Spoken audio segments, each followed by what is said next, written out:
Hello, Shall can you hear me? Yes, I Yes, we can. can. Yeah. So good evening, sir, or good morning, every of us. We are live now on YouTube. All right. So shall I begin, sir? Good evening, everyone. Greetings from Association of Indian. Hello, are you able to hear me? Yes.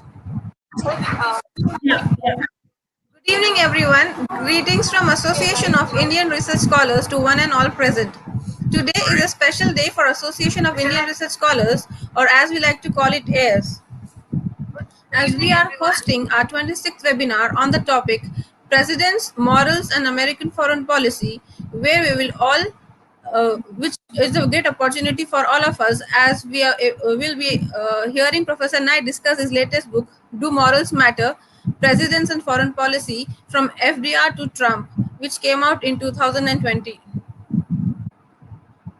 He is one scholar without whom the study of political science, especially international relations, which is impossible.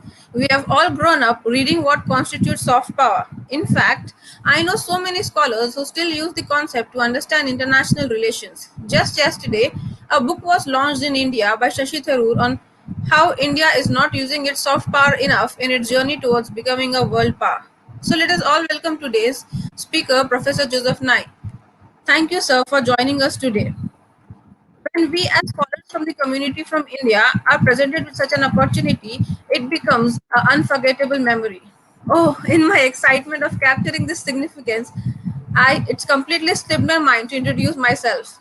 I am Ariba Sandat Mazam, PhD research scholar at the University of Hyderabad, and with this, I invite Evangeline Nonclaw, PhD research scholar at the Department of English, University of Hyderabad, to share with us the progress of Association of Indian Research Scholars in the last 4 months since its inception. Over to you, Ivan. Thank you, Ariba. I hope all right. I'll be reading the progress affairs. The Association of Indian Research Scholars, also known as AIS, is the brainchild of Ariba and Sumit Modi. It was created to bring together like-minded, intellectually inclined, and enthusiastic research scholars of our generation. It aims to collectively influence the knowledge base through interactions with the best minds in the world. In the past year, we have been able to have passionate discussions with Professor Muazzam Ali, Professor Zoya Hassan, Professor Rajan Harshe, and Professor Arun Patnaik, among others. AIRS saw its first event in the month of October 2020 with the inaugural lecture, The Post-COVID World Order, by retired Professor Mohammad Muazzam Ali, Head of Department, Political Sciences, University of Hyderabad. The aim of this association has been to provide platform for young scholars to connect with each other so they can have stimulating and interactive discussions with them. We have not only brought on the great in our platform, but have also managed to start the Young Scholar Lecture Series with Aratrika Ganguly's lecture, Who Leads Indian Literature, Understanding Colonial History and Modern Slavery. We have also done our first book discussion of the book China versus US, Who Will Prevail by Professor Alfredo Hardy. The highlights of the last year were lectures on riveting topics with regards to social sciences research. We had looked on the concept of war and warfare in two lectures. The first by Nilka Rodriguez on psychological warfare, theory and practical implications. The second lecture was by Paul Szymanski on outer space warfare challenges, theory, doctrine, strategies, and tactics. This year, we are pleased to announce the start of a few new ventures that added to AIRS's online reach. AIRS has come up with its very own quarterly newsletter, AIRS Digest, that documents the various achievements of the association. There is also a fun new venture that has been taken on by Ariba and Zeba called the Banat Book Banter, which uses its book platform to discuss and reflect on books that have been read. Yet another venture taken is called Decoding Concepts with AIRS. In this platform, the team tried to take on new or challenging theoretical concepts related to humanities and social sciences and try to explain them all under just 5 minutes. We look forward to lectures by eminent personalities like Professor Joseph Nye of Harvard, I'm Professor Wonton of the University of Arizona, and I might speak this quarter, as well as through upcoming lectures by various other personalities, which will no doubt expand the repertoire of FAIR in its endeavor to create a space of thought and knowledge for research and researchers. Edge is available on Instagram, Twitter, Facebook, LinkedIn, WhatsApp, Telegram, as well as that its has its own site, airs.org.in. Thank you, and over to you, Ariba. Thanks, Ivan, for the progress, as it has helped us understand the work that the association have been able to accomplish since October 2020. Now, let me introduce the speaker. Joseph Samuel Knight Jr. is University District's Distinguished Service Professor and former Dean of Kennedy School of Government at Harvard University. He received his bachelor's degree from Princeton University. He studied at Oxford University on Rhodes Scholarship and earned a PhD in political science from Harvard, where he joined the faculty in 1964. In 2008, a poll of 2,700 international relations scholars listed him as the most influential scholar on American foreign policy. And in 2011, Foreign Policy listed him among the 100 leading global thinkers. He is the co-founder, along with Robert Cohen, of the international relations theory of neoliberalism developed in the 1977 book Power and Interdependence. Together with Cohen, he developed the concept of asymmetrical and complex interdependence. More recently, he explained his notion of smart power, the ability to combine hard and soft power with a successful strategy, became popular with the use of this phrase by members of Clinton administration and more recently the Obama administration. From 1977-79, Nye was the Deputy Undersecretary of State and chaired the National Security Council Group on Non-Proliferation of Nuclear Weapons. In 1993-94, he chaired the National Intelligence Council, which prepares intelligence estimates for the President, and in 1994-95, he also served as Assistant Secretary of Defense for International Security Affairs. He won Distinguished Service Medals from all the three agencies. Professor Nye has published 14 academic books, a novel, and more than 200 articles in professional and policy journals. Some of his recent books include Soft Power, The Power to Lead, The Future of Power, Is the American Century Over, and Do Morals Matter? Presidents and Foreign Policy from FDR to Trump. And without much ado, let me invite Professor Joseph Nye to take over. Professor Nye, everyone. Thank you very much. It's a pleasure to be with the Association of Indian Research Scholars. I just wish I was able to be in India, which I've visited many times and always with great pleasure. But at least we'll settle for a virtual visit this time. I should say that outside my window in Massachusetts, where I'm currently speaking from, we have snow on the ground, and this morning it was 9 degrees Fahrenheit in temperature. So I think it would be a little bit more pleasant to be in India right now. Anyway, I'm going to speak to you this morning about, or for evening for you, about my new book. And basically, when I was talking to a friend some time ago, she was asking me what I was writing. And I said a book on presidents and ethics and foreign policy. She said, well, it must be a very short book. And that reflects the conventional wisdom, which is that when it comes to foreign policy, morals and ethics don't have much to do with it. It's all a dog-eat-dog world, very harsh realism, and that there's no room for moral considerations. It's often said, for example, that national interest is the only thing that matters. And in international relations, national interests bake the cake. And then politicians come along and sprinkle a little morality on it, like icing to make the cake look pretty, but that the real ingredient is the national interest. Indeed, I remember once when I was in working in the State Department, negotiating with a French diplomat, and after a full day's negotiation over dinner, I asked him, do you ever get bothered by some of the moral implications of the issues that we're dealing with? And his argument was, I don't have to worry about morality. The only thing that matters is the interests of France. And I don't think he understood what a profound moral judgment he had just made. But that is typical. It's, the view is that morals don't matter.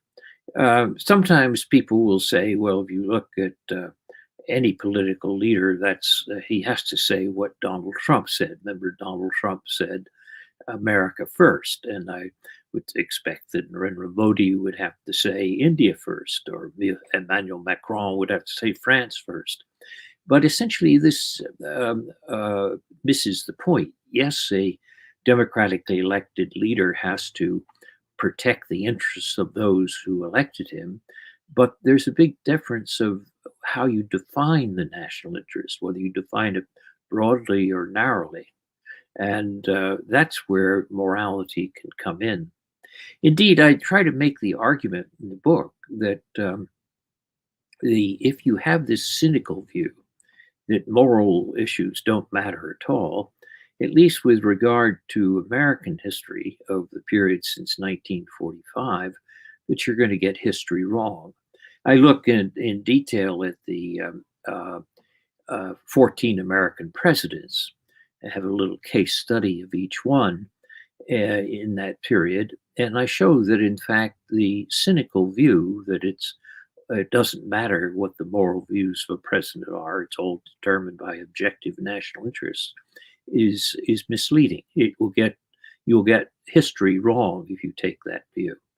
An example of this is Harry Truman. Harry Truman, who was president in 1945, has often been criticized morally for the decisions to drop atomic bombs on Hiroshima and Nagasaki.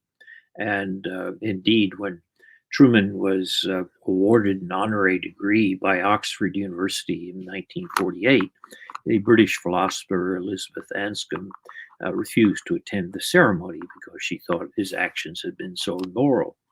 But what people don't often remember is that there was a third atomic bomb, and that when Truman learned of the devastation that had been wreaked at Hiroshima and Nagasaki, he forbade the military from using that third atomic bomb. And his comment to his aides at the time is, I'm not going to kill that many more women and children. So Truman essentially became quite aware quite quickly after Hiroshima and Nagasaki of what nuclear weapons meant. It's also interesting if you forward 5 years to the Korean War in 1950, Truman was in the process of losing that war.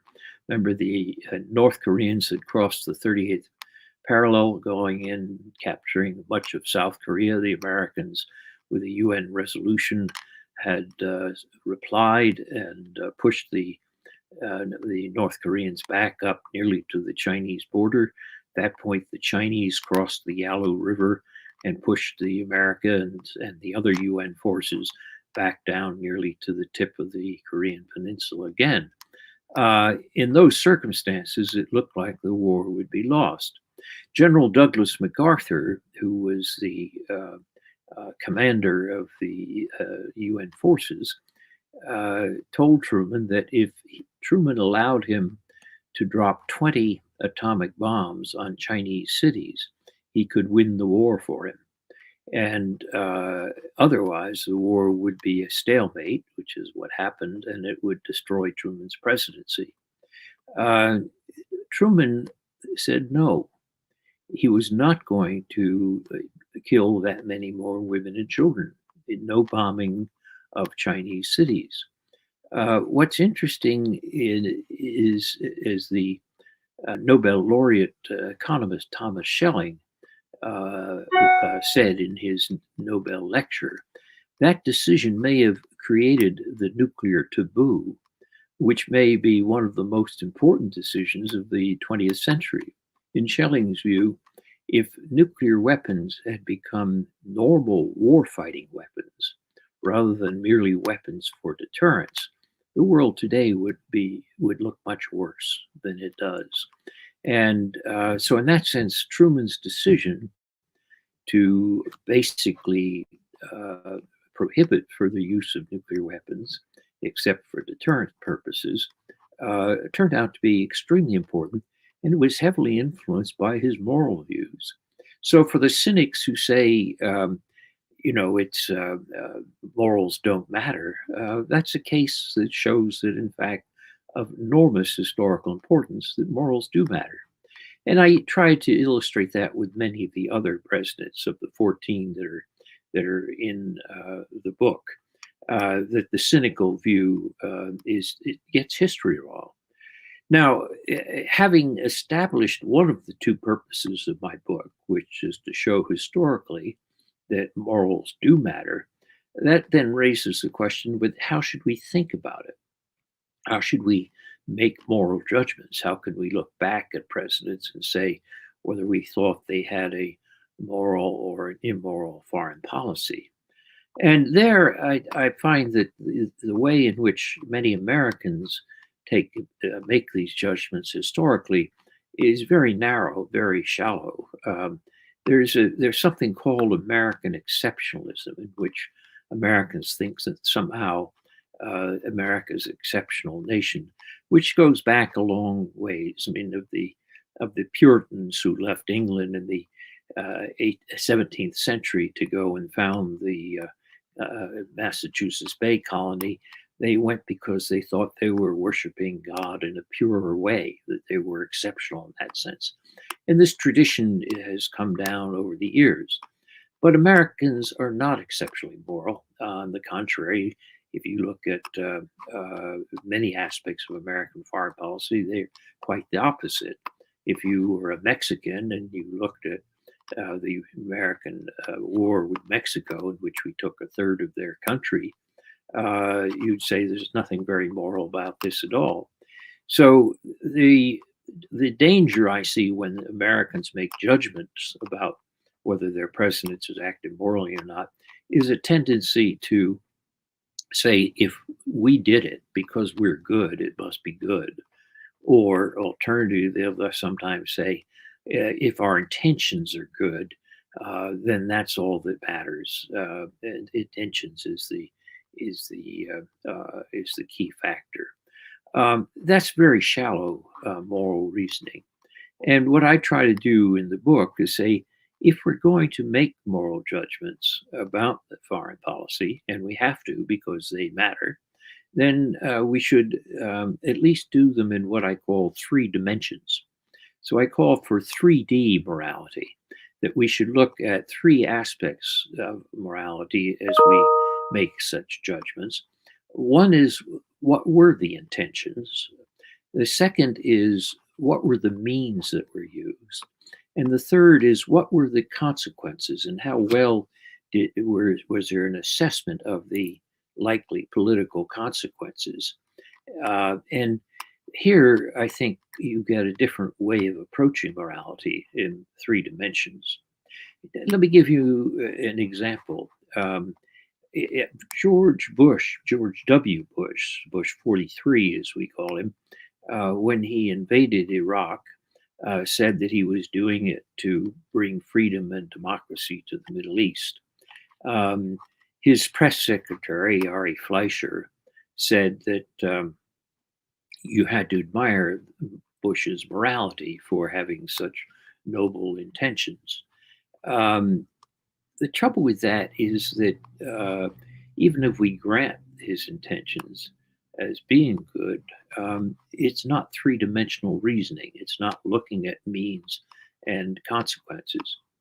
Let me give you a simple example. Suppose that your child was out for the evening at a party with friends or a dance of some sort, and one of your friends said, well, I know she has examinations tomorrow morning, and so I'll pick her up and bring her home, make sure I get her home early so she has a good night's rest and is sharp for the exams. Well, suppose he picks her up, starts to drive her home, doesn't notice that the road has become wet, slick with rain, and he drives too fast to get her home fast and skids off the road, hits a tree, and your child is killed. Would you say, oh, well, that's all right? He had good intentions? Of course not. You say, look, he was using inappropriate means, high speed on a wet road, and he wasn't paying adequate attention to immoral unintended consequences. He hadn't done the due diligence or thought through the prospect of immoral unintended consequences. So you would say overall, this was a highly immoral action.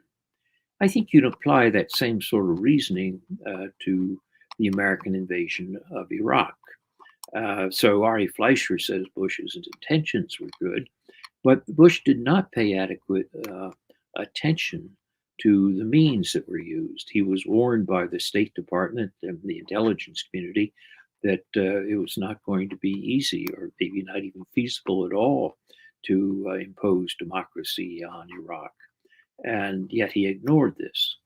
And in terms of unintended but highly immoral consequences, the net effect of the invasion was that, yes, with American hard power, Bush was able to remove Saddam Hussein quite quickly, defeat Saddam Hussein quite quickly, but he was not able to accomplish the goal of bringing about a peaceful, democratic Iraqi political system. Instead, what his actions did was to stimulate Al Qaeda in Iraq, which then morphed into the Islamic State, which had terrible immoral consequences for people in and out of Iraq, both. So, in that sense, if you take a three-dimensional view of looking at not just Bush's intentions, but also the means he used and his attention to unintended immoral consequences, you'd say on net this was a immoral foreign policy. So that's an example of what I mean when I say that as we judge foreign policy, we have to get beyond just good intentions. After all, there's an old saying that the road to hell is paved with good intentions. And we have to look at all three dimensions of intentions, means, and consequences.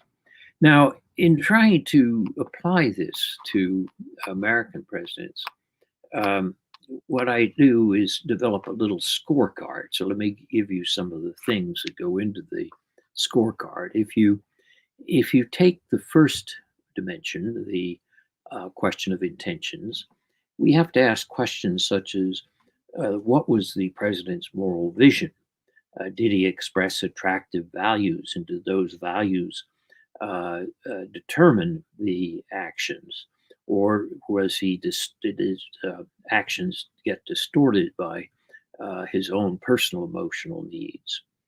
The second question that we have to ask regarding intentions is the question of prudence, not just the moral vision, but did the leader have the contextual intelligence to wisely balance the values that he pursued and the risks that he was imposing on others? So those are the kinds of questions we ask when we make judgments for our scorecard under intentions. When we come to the second dimension, means that were used, there are two at least sets of questions there. One relates to the use of force. Did the president use force with attention to the necessity, discrimination in treatment of civilians, and proportionality of benefits and damages? This is a long tradition in Western culture, but it's become universalized and secularized in the sense that it is now the basis for international humanitarian law, the Geneva Conventions, and in that sense, it's a broader standard than just a narrow standard on how you use force.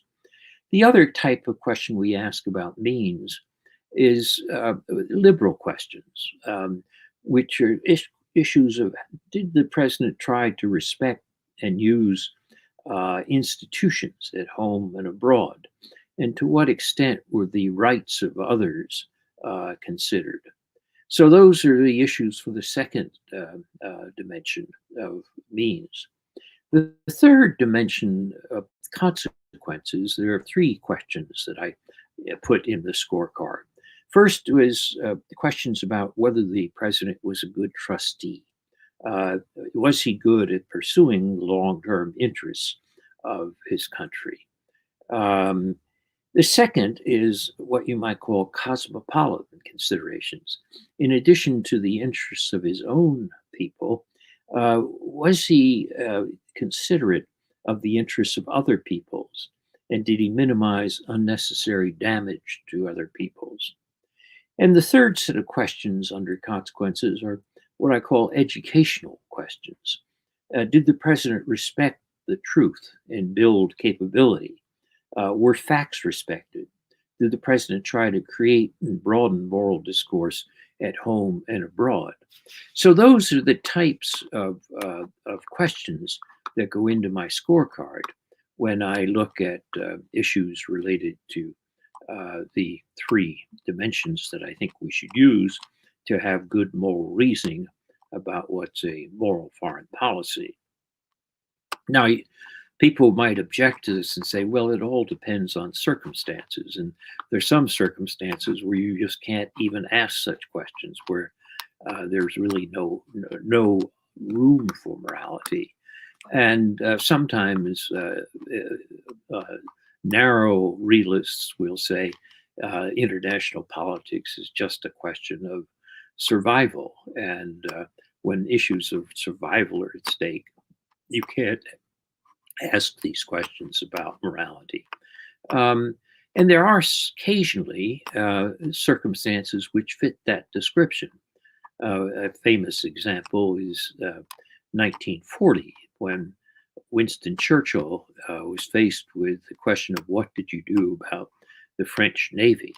You remember Hitler broke through the Ardennes forest and swept into France and drove the British forces into the sea at Dunkirk.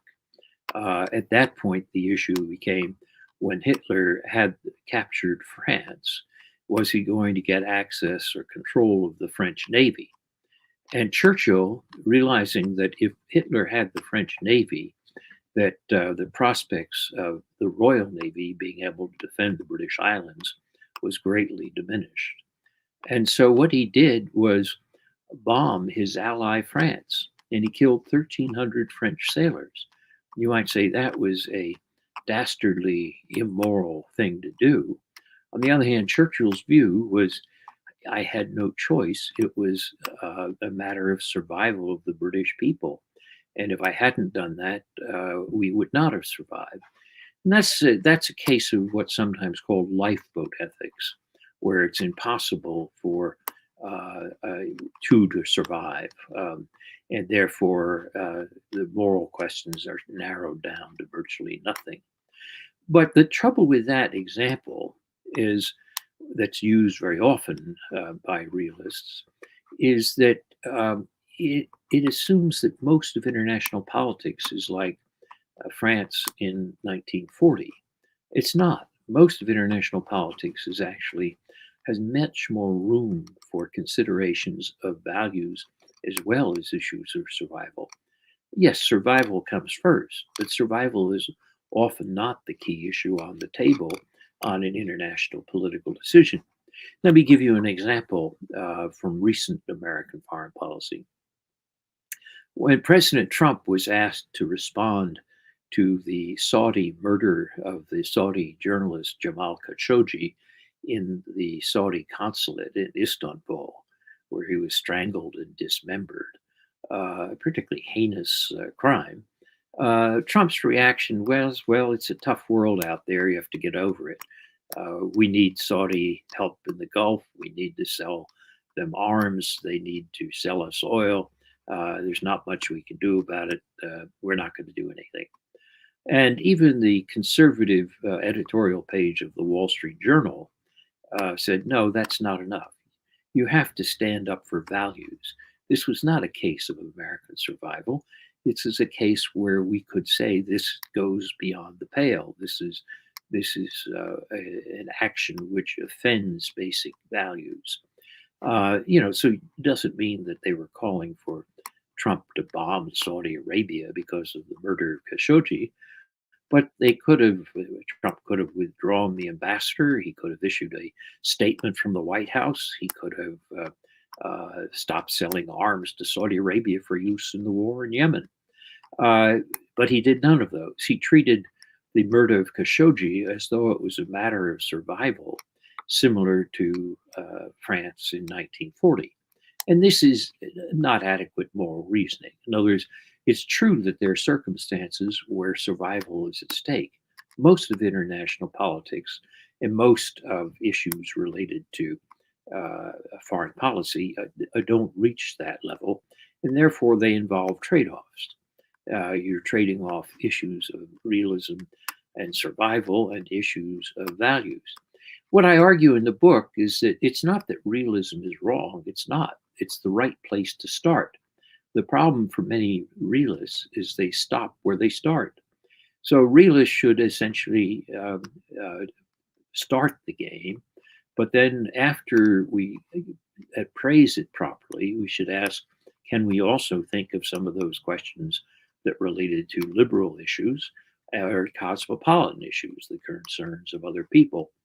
And I think the recommendation I have in the book is, when you're dealing with a foreign policy moral judgment, start with realism, but then go on and ask, is there anything more I can do about liberal values or cosmopolitan values? And was there a major effort to do so? When you put these pieces together, what you find is that you can develop these scorecards, which I do in the book, for each of the 14 presidents. And turns out nobody gets a perfect scorecard. That's not the way the world is. And nobody gets a totally wrong scorecard. What you find is that in trading off issues of intentions, means, and consequences, you get mixed scorecards. As Henry Kissinger once put it, the hardest choices in foreign policy are usually in the 51-49% range. And that indeed is what I found when I did this. Of the 14 presidents, I divided them into three categories. I put the top quartile, 4 presidents, as being Franklin Roosevelt, Harry Truman, Dwight Eisenhower, and the first President Bush 41, as we call him. And then at the bottom quartile, I put another 4 presidents, and that was Lyndon Johnson, because of the way he handled the war in Vietnam. Similarly for Richard Nixon, and then also George W. Bush for the invasion of Iraq, and then finally Donald Trump. While it's still a little bit early for a definitive appraisal of Trump, I think the fact that Trump took such a narrow view of American national interests and told so many lies, according to the Washington Post fact checker, something like 30,000 lies in 4 years, that put him in this bottom category. It's not that presidents don't lie or other presidents don't lie. You can find Roosevelt making some important lies. But when you have that many lies, it debases the currency, and it destroys the sense of trust, both at home and with allies in other countries. So I put those 4, Johnson, Nixon, Bush 43, and Trump in the bottom tier. And then the rest of the presidents I sort of stretched out in between with varying report cards, more on the positive than the negative side. But that gave me a sort of a way of looking at and comparing the 14 presidents. Now, in concluding, let me say that my judgment of scorecards is not the final word. Indeed, since we always learn new facts in history or things as new evidence is uncovered or perspectives change, I might want to revise my own judgments maybe 4 or 5 years from now. Um, and don't expect everyone who reads these judgments in the book to agree with them. What I'm trying to do is provide a framework for people to make their own judgments. And understanding the two questions of the book, do morals matter? And then what's a framework which is three-dimensional for judging that? That's what I'm really trying to get across in the book. Not to have everybody see history exactly the way I see it, but to provide a framework where we get away from, if it's just good intentions, then it's a good action. That's much too simplistic for good moral reasoning. So, what I have tried to do is take an area which people usually discount as irrelevant to foreign policy, international politics, and provide a framework for how to think about it in three dimensions. So let me end there with those views that express that morals do matter historically and that we can improve our moral reasoning about foreign policy, and throw it open for your comments or your questions.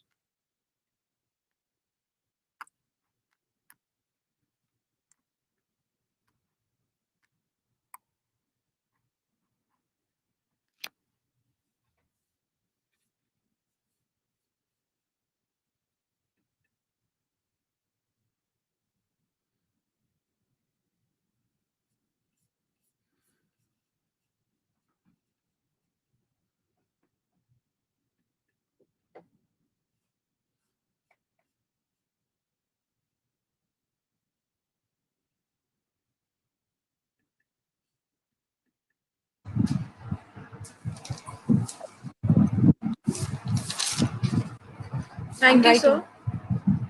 Thank you, sir, for that illuminating lecture. It was such an enriching experience to hear you discuss your book. There are some questions that the Indian scholars would like to ask you. Let me begin with a question. I also request the participants to please share any questions that you have in the chat box.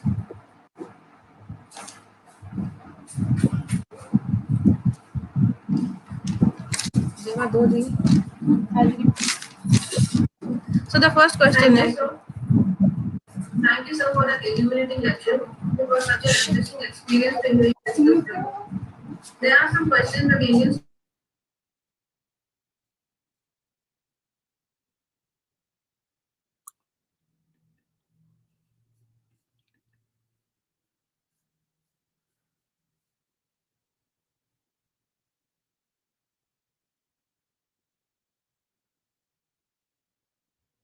I'm not hearing the questions.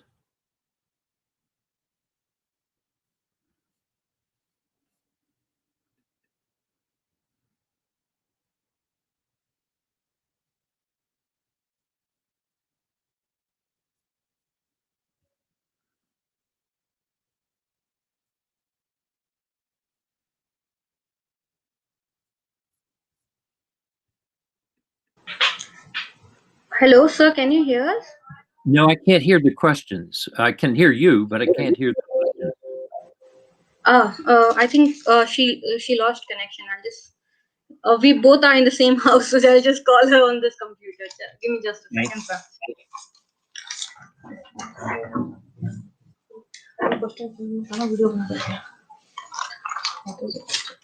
She's not able to provide.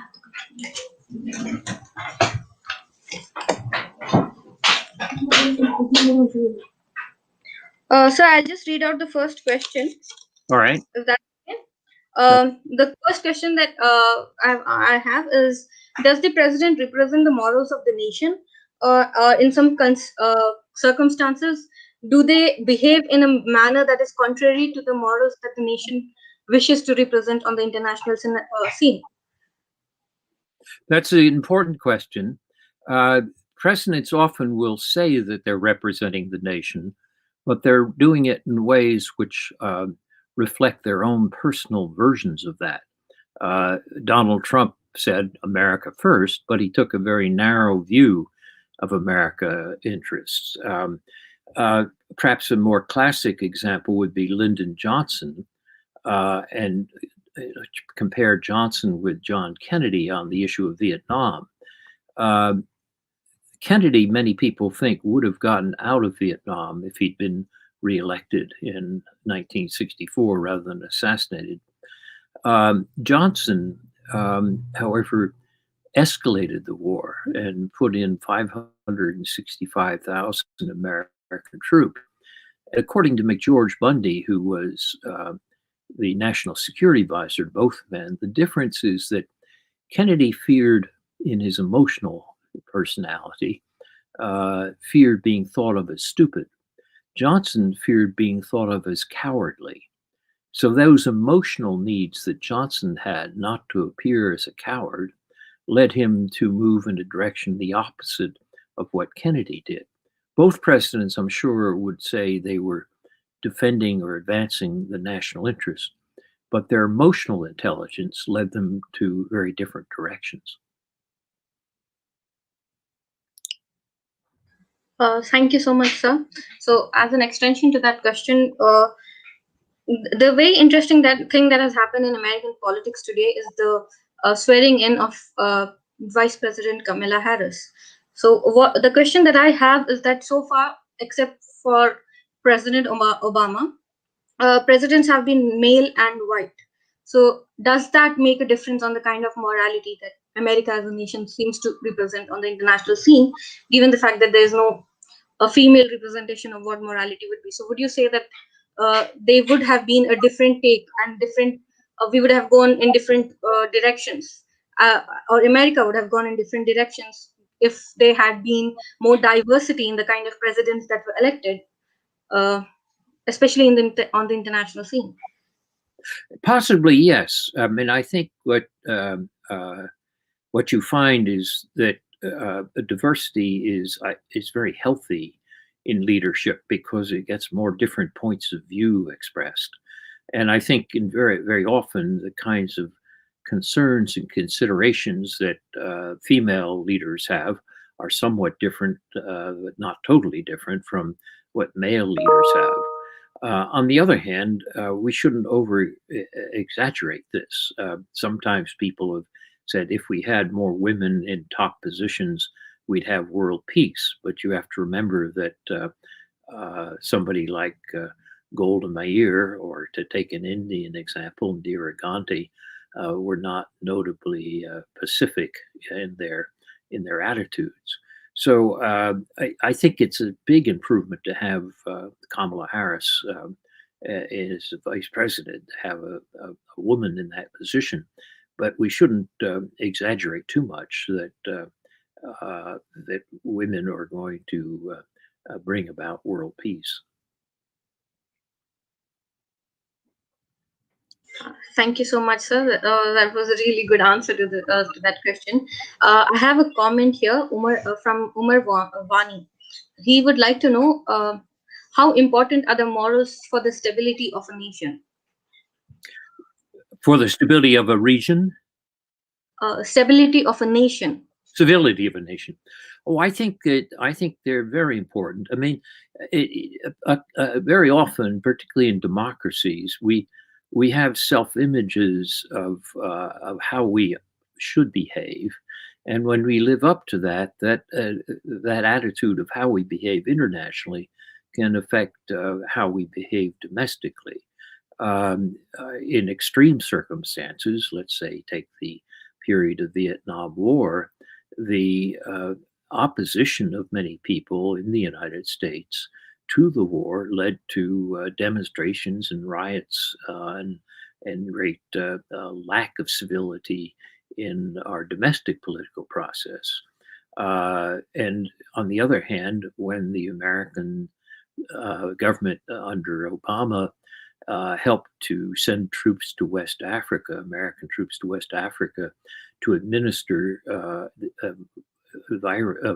vaccinations against the Ebola virus, I think many Americans felt a sense of pride that was closer to our mission And that is the type of country we want to see ourselves as. So, in that sense, I think there's a relationship between how we see our international behavior in moral or immoral terms, and how our self-image affects stability and civility at home.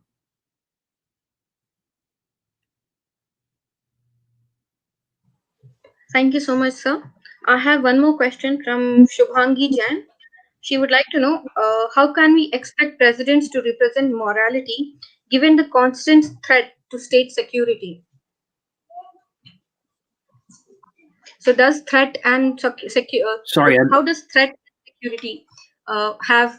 What is the relation between threat and security and morals? So, if there is a threat to a nation, and how do you represent morals in a moment where there is a lot of threat that you're facing from the other parts of the world? So, do you completely give up on morals, or if you do keep up with the morals, then how do you engage these two things? How do you react well, moralistic? one of the interesting questions is, in the past, you could say that political cultures were more isolated from each other. Each culture might have a somewhat different sense of morality, and that meant that there was a more separation in a world of high tech and social media. You find that some of these boundaries are eroded. Now, you can take a position like China and create a great firewall which keeps out foreign ideas, but if you're a democracy like India or the United States, you're going to have these ideas represented cross boundaries in social media, and that makes it much harder. Right now, the question of what's a threat has changed. For example, in the 2016 American election, many Americans always thought of Facebook, for example, as an American company, and therefore it added to American power. But the Russians discovered they could reverse Facebook and essentially make it an instrument that helped them to intervene in American politics and intervene in the American election. And they did so with some effect. So, in that sense, the traditional images that we've had are now more complicated by the transnational effects of the new technology. So, when we talk about what is a threat to our security, traditionally it was something which crossed the border, a bomber or an army or something.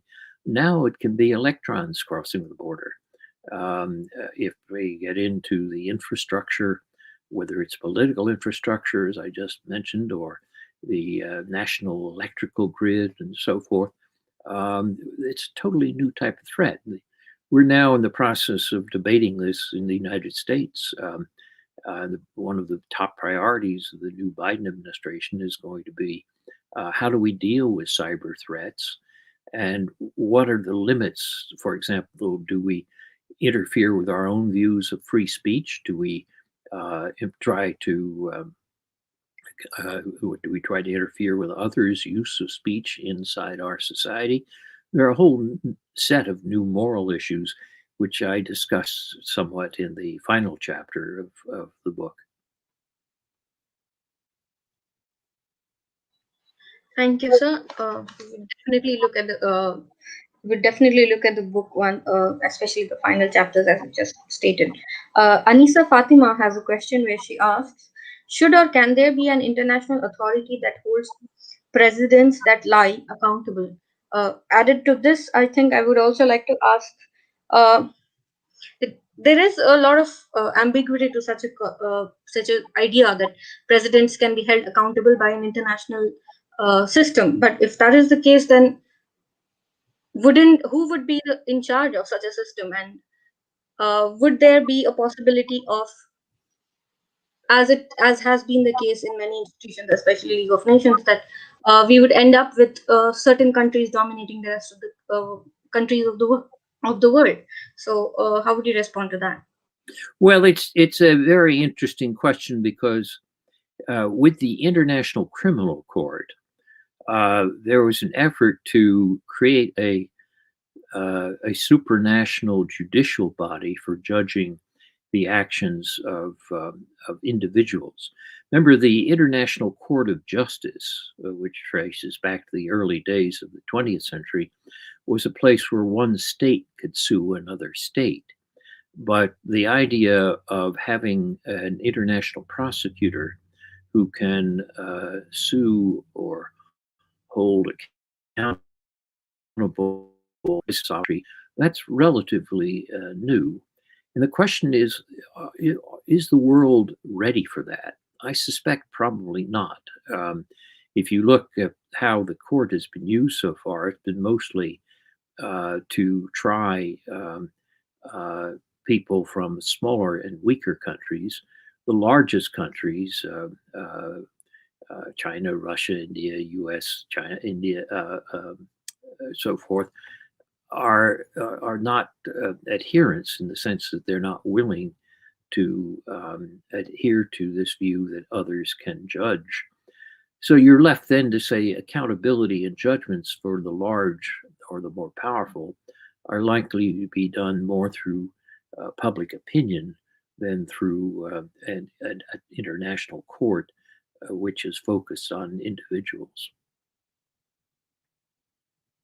In relation to this question, also another question comes to mind. That there is no such.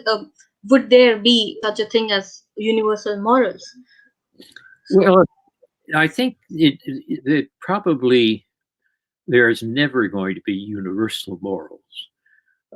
We know from experimental work on the brain that there's a moral impulse in almost all humans.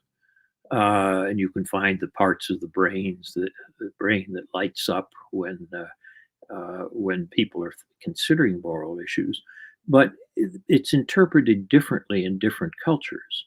So there's some things which cut across cultures, such as don't do deliberate harm to others and so forth. But there are other areas where there's just no common view of morality because of different cultures. So in that sense, I don't expect we'll ever see a universal morality. But I think what you do have, at least, is in the Universal Declaration of Human Rights, an agreement on certain principles which cut across different political cultures. So somewhere in between the answer that there's no universal morality and the fact that there at least are some areas where there's common ground is where the answer lies. And that varies a bit by different political conditions. Thank you so much, sir.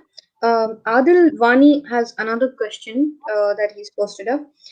How do you see post 9/11 calculations of morality in foreign policy circles in Washington in terms of war on terror, establishment of Guantanamo Bay, and the consequences it has had?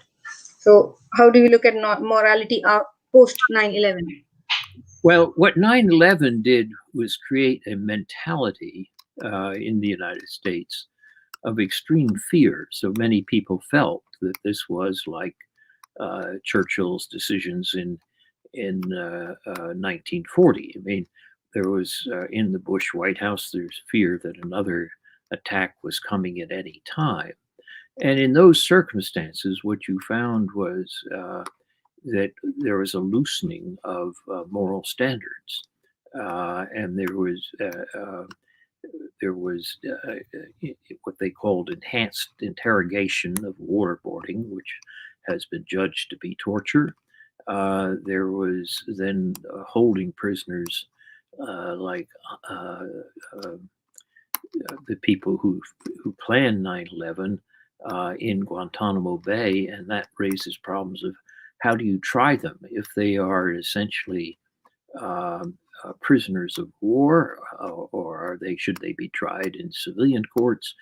And we haven't figured those things out. So I think what you could say is that when people are in extreme fear and you think that everything is survival, as people did in the aftermath of 9/11, you get a lowering of moral standards. Thank you so much, sir. M. Das would like to know in developing nation or third world nations, like example is India that he gives, should morality be given priority and prior importance to national interest? Well, I don't think it should be phrased that way. Morality versus national interest. I think it's better to phrase it as, can we define the national interest in ways which can include morality, which can include the interests of others? Sometimes policies that are purely moralistic can have negative consequences. And so I think instead of that, if one uses what I call three-dimensional thinking, then you can say, can I define the national interest in ways which include a broader view of the national interest? Give you an example related to the COVID pandemic that we're all suffering right now. You could define the national interest, let's say, from the American point of view, as vaccinating all Americans first. Or you could define the national interest as joining with others in the World Health Organization and the COVAX facility to make sure that at least health workers in poor countries with inadequate health systems get access to the vaccine earlier than they otherwise would in ways where they could afford it. Trump defined the American national interest the first way and refused to join the COVAX facility of the WHO. Biden has said that the United States now will join the COVAX facility of helping to provide vaccines to poor countries. So both presidents were acting in the national interest in their view.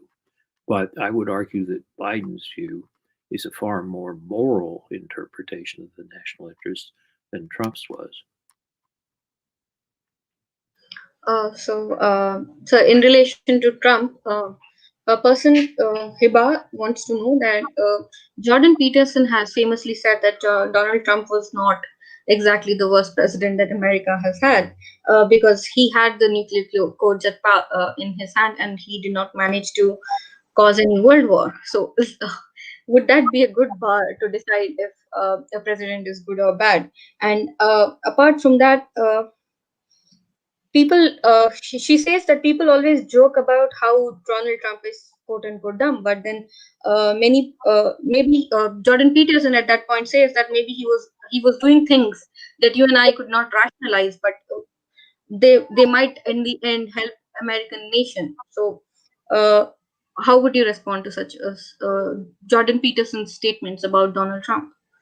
Well, in the book, I give credit to Trump on one of those dimensions that I mentioned, the question of the use of force, in the sense that Trump was quite restrained in the use of force.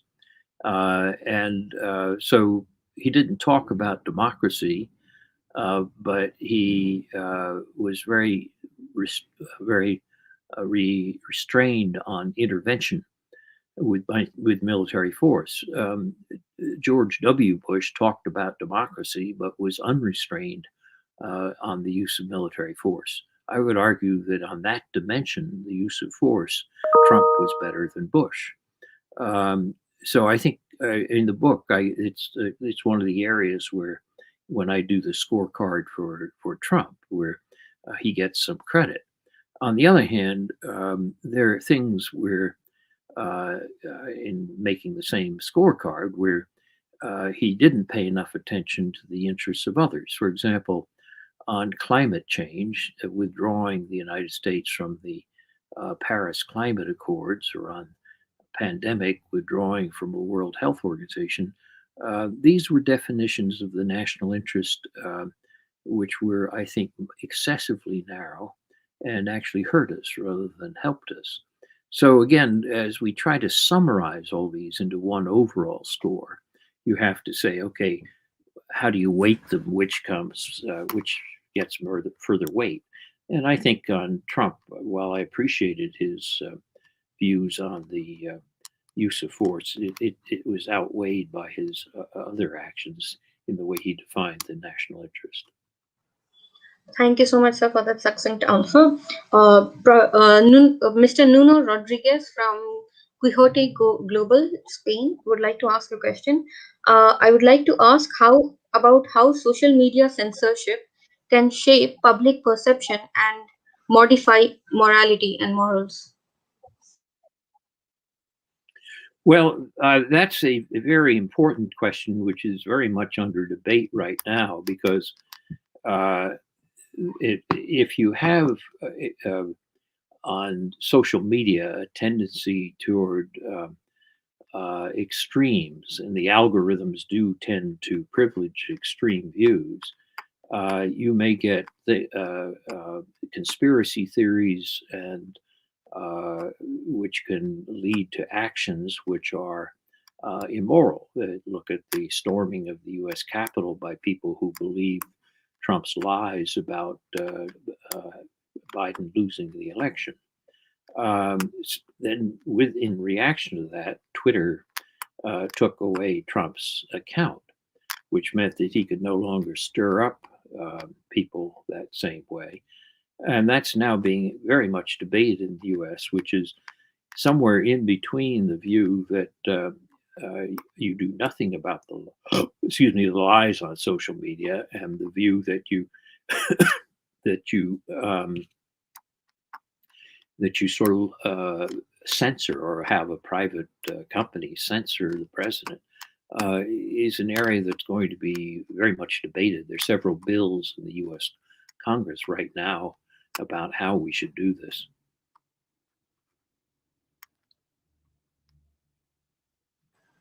Thank you so much, sir. And Ratrika Ganguly would like to ask, will Joseph Biden's migration policies prove better for migrants, especially from war-torn Central Asia? And will his presidency see a decrease in deaths of African Americans, especially after what happened to George Floyd? I think Biden's policies will be a big improvement. America has benefited enormously from immigration over the years, including from Asia. Many Silicon Valley companies were started by Indian entrepreneurs, and of course, we have the pride that our vice president today is the daughter of an Indian immigrant, and she's a very successful woman. So I'm hoping that the Biden policies will restore that view of immigration. I think he's certainly trying that. I think the on the question of race, you're also going to have race in the police. You're also going to have major efforts. It takes a long time to get rid of problems of racism. And Americans have this problem. It's a flaw we've had for centuries. The best you can say is there have been improvements over time, but we certainly haven't solved it. But then neither has India solved the problems of caste and untouchables. So all democracies have these problems. I think the best that we can say is that Biden has just given an executive order saying that this is going to be a major priority for him.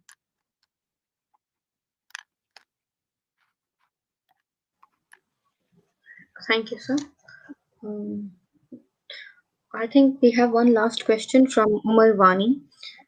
He asks, as a liberal institutionalist, how do you see the relationship between institutions and morality, especially in foreign policy, especially involved in foreign policy?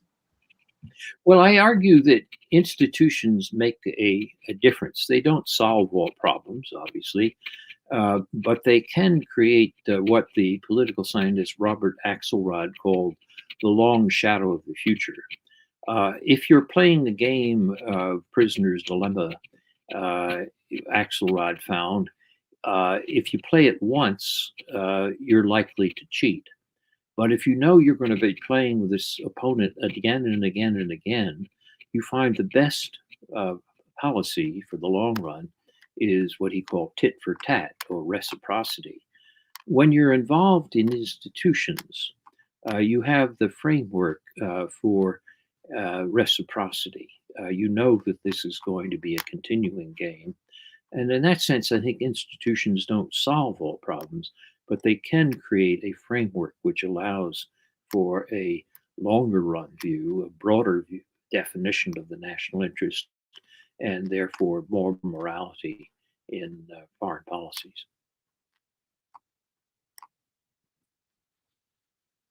Thank you so much, sir. This was an amazing session with Asta. Could you please mute yourself? Well, thank you for your attention this evening. And again, it's a pleasure to visit India, even if it's only virtual. And you all do Yes. well. Thank you so much, sir. Now I would like to invite Asta Benzani, who is a PhD scholar from Jawaharlal Nehru University, to give the vote of thanks. Over to you, Asta. Our humble platform of AIRS has been immensely honored, just as much as we are delighted to have Professor Joseph Nye with us today. On behalf of AIRS, I, Astha Binzani, am gladly conveying a heartfelt gratitude to you, Professor. Thank you for accepting our invitation and being here despite your many engagements, and most importantly, for such an enlightening session. I would also like to thank all the participants for joining us today. Their participation has helped us become an enlivening experience. I would like to extend my thanks to the President of AIRS, Ariba Muazzam, for her tireless efforts which have made this event possible. I would like to thank Ajab Rangunwala, Farizuddin Muazzam, Zeba Muazzam, Mohammad Shebu Shaibu, Manasa Upuluri, Priyanka Gautam, and Evangeline Nongkro for their help with making this lecture a success. Thank you. Over to you, Ariba. At this point, I think I should also introduce myself because I came in the middle and I didn't want to disturb the flow of the lecture. I'm Zeba Tamkanat Muazzam, and I'm a PhD scholar from the University of Hyderabad, working on morality as it happens in the 19th century Muslim India. All right, so at this point, I think I'll just quickly talk about how we have the next webinar by Professor Noam Chomsky, who will be talking to Indian research scholars on the generation of thought. With this, I would like to bring an end to this wonderful, wonderful lecture. I thank you once again, sir, for joining us today, and good night. Good night. Good night. Thank you.